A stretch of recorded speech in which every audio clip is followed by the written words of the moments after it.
No, I didn't rinse it. I am going to saute the onion. We're going to have Feijao. No, don't put it like those two. And what is that? then I'm gonna make the, hold on. So right here you can see that the onions are almost translucent. They got a little color to them. And so now I'm gonna throw in the rice.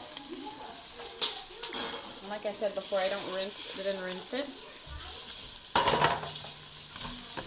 And I'm gonna kind of let the rice also saute on the bottom of the pan and get all the oil. I put a little bit of oil, avocado oil. And you're gonna see that it's gonna be changing color a little bit.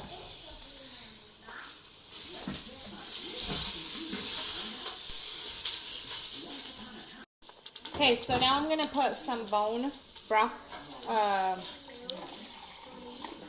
broth, chicken bone broth, and I used 2.5 cups of rice, so this is going to be 3 cups of water. I only have 2 in there because this is from leftover, so I'm going to fill it up and add another cup of water, and then I'm going to wait till this is simmering and bubbling, and once the water is mostly absorbed, then I put the lid on it and turn it to low. Want me to stop it? Okay, so you can see that the liquid is almost absorbed. So I turn this down to low, and then I put a lid on it. Okay, put the lid on it, and let it steam and simmer for probably 20 minutes. We'll check in 20 minutes. Okay, so I am using my Instant Pot on saute. I'm going to put this ham hock in there so we can kind of cook it a little bit. Last time the beans cooked faster than the meat, so we're going to do that. I'm going to chop a kielbasa sausage and put it in there too. Okay? Okay. Mom. You can stop it. Okay, so you can see in here, things are getting golden brown. They're getting that nice color. Okay, the sausage is getting a nice little color and they're getting cooked. You wanna this is a ham hock. Okay, and you see it has a nice glaze right there.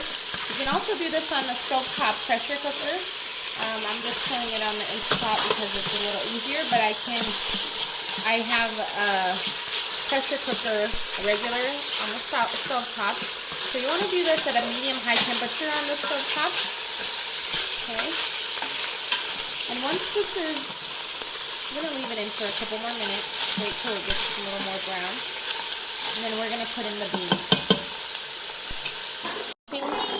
The water that the beans were rinsed in. That's a lot of. And then we're going to do a quick rinse. That's okay. Okay. Then we're going to dump them back in the bowl.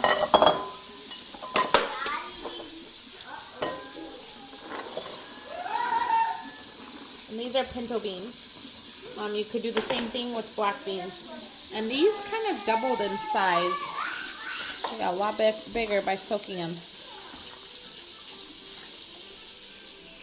Okay, now we're going to put the beans in here.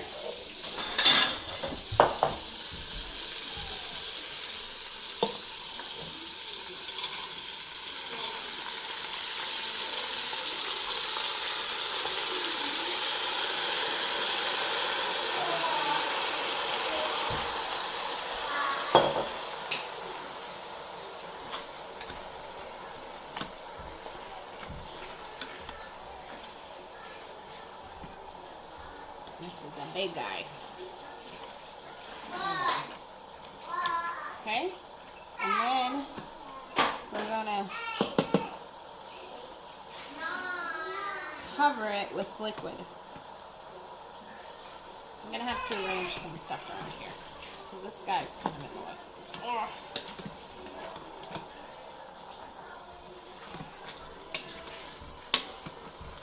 Ooh, we might be getting getting to our limit. This might be too much for this pressure cooker. I might have to use my pan. Because you see, we're almost to the top. Right there. Which is the max. Okay. How's it?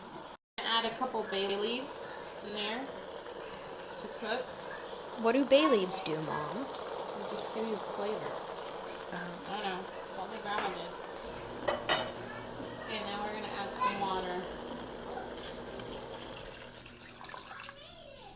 Okay, I need to add a little bit more to cover it. Where did you get the water from?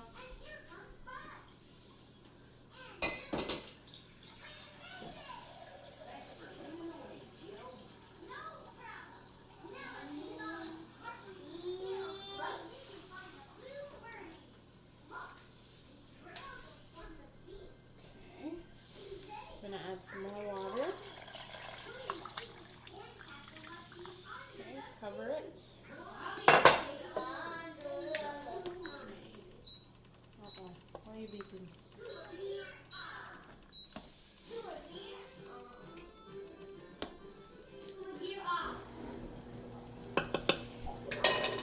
You still recording?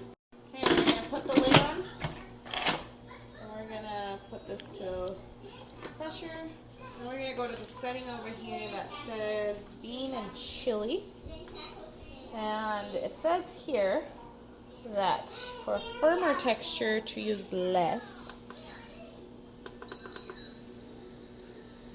Choose setting based on bean texture. I'll just do 25.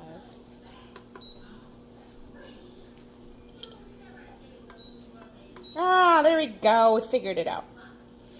Okay, so less, and we'll do it for, well, let's do 25 minutes. Okay. Now, if you're doing it in a regular pressure cooking pan, let me get it out. Okay, that's my pressure cooking pan. I'll do the same thing. Saute everything, put it in there, seal it. Lock it, put it to pressure, okay, and then I would put it on medium high for, no, not medium high, sorry. I would put it to medium. Once it picks up pressure and it starts making the pressure sound, then I drop it down for a little bit. So medium high, then to medium.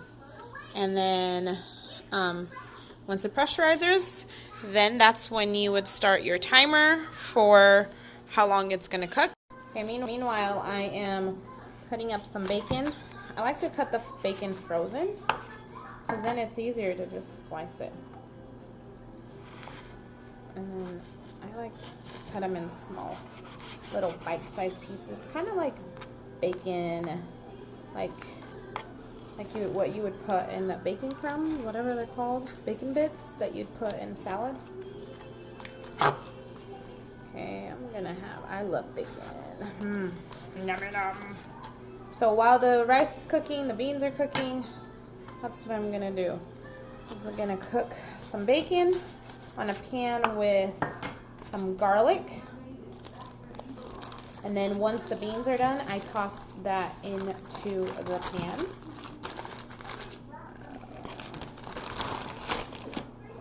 I lost my video helper. There's the bacon. I'm gonna peel probably a couple cloves. Don't mind the background noise. It's life as a mom. My garlic is a little bit dry, so it's easy to peel. And I know I'm cutting it with the same knife as the bacon, but they're going to be cooking together, so whatever.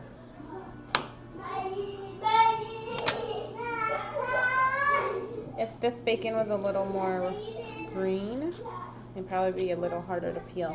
And one thing that I love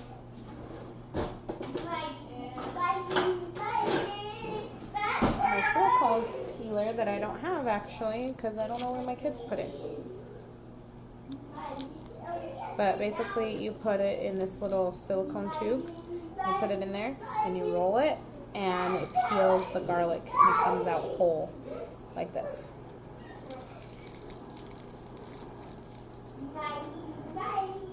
Ta-da-da-da. Okay, so I'm gonna take that to a skillet and cook it. So one thing I forgot on the rice was the salt. But you can always, I had some salt in the chicken broth, but you can always add some salt to it afterwards. So I'm cooking the bacon, and the reason I like to cook the bacon and then put it in the beans is because you can, because it stays crispy, and I like the bacon crispy and not like chewy, which if you cook it with the beans, it kind of disintegrates the bacon and makes it kind of chewy. So I like the crispy, crunchy flavor that goes in the beans. So now that that's cooking, I'm gonna get my garlic press. You can mince your garlic too, but I like using my garlic press. Let's see if I can do it one-handed. It'll be hard. Don't have strength. I need to have my videographer come back here. There we go. Pressed some garlic. I'm going to add some more. I'm going to put you down for a minute. Anyway, I'm going to put this garlic in here, and I'm going to cook it not for too long because we don't want it to burn the garlic or it tastes bitter. Okay, so you can see it looks so yummy. It smells delicious. These are like your main seasoning for the beans is garlic and bacon. And even if you're a poor college student and you can only afford to buy bacon, that's how I would season it. Make it with bacon and garlic. If you have some, you can buy some smoked sausage, some kielbasa. If you don't want to add the ham hock, that's fine. My husband really likes some meaty beans. So, this is about done, so I'll turn it off. Meanwhile, the rice is also done. Timer beeped. Ooh, look at that. It's nice and fluffy, which is how I like it. Because I added beef bone broth, it's a little bit darker, but usually the rice can get pretty white. And I think 20 minutes is probably a little long because there's some touching the bottom of the pan. So I'm going to turn this off. 15 minutes is probably the key. The basmati rice, this is basmati rice, and it cooks pretty quickly. Okay, so I released the rest of the pressure. You can let it release by itself as well. Lid off.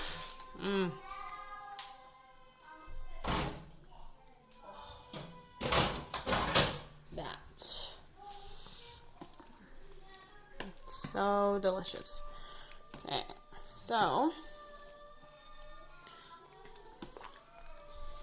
they are like falling apart. Some of them a little more tender than others. So what I like to do now is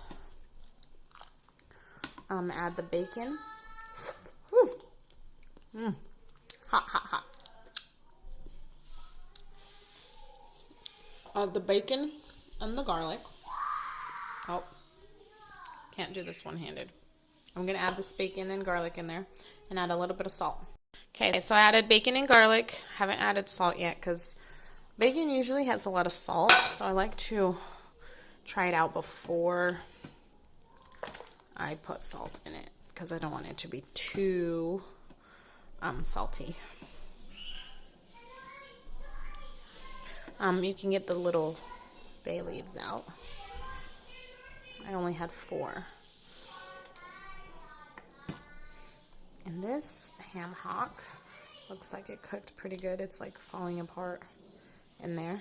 Just falling off the bone. Like, see the skin.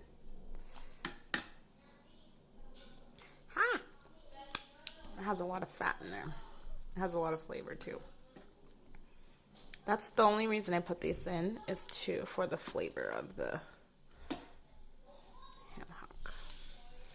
Okay, so now that's in there. Seems cooked. So good. Oh, it's hot. All right. Taste it, try it. If it needs a little salt, add a little bit of salt. I like to use some kosher salt.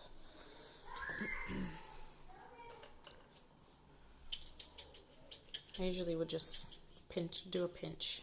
So I'm just gonna sprinkle some in. And that's it. It's all ready. All ready to go.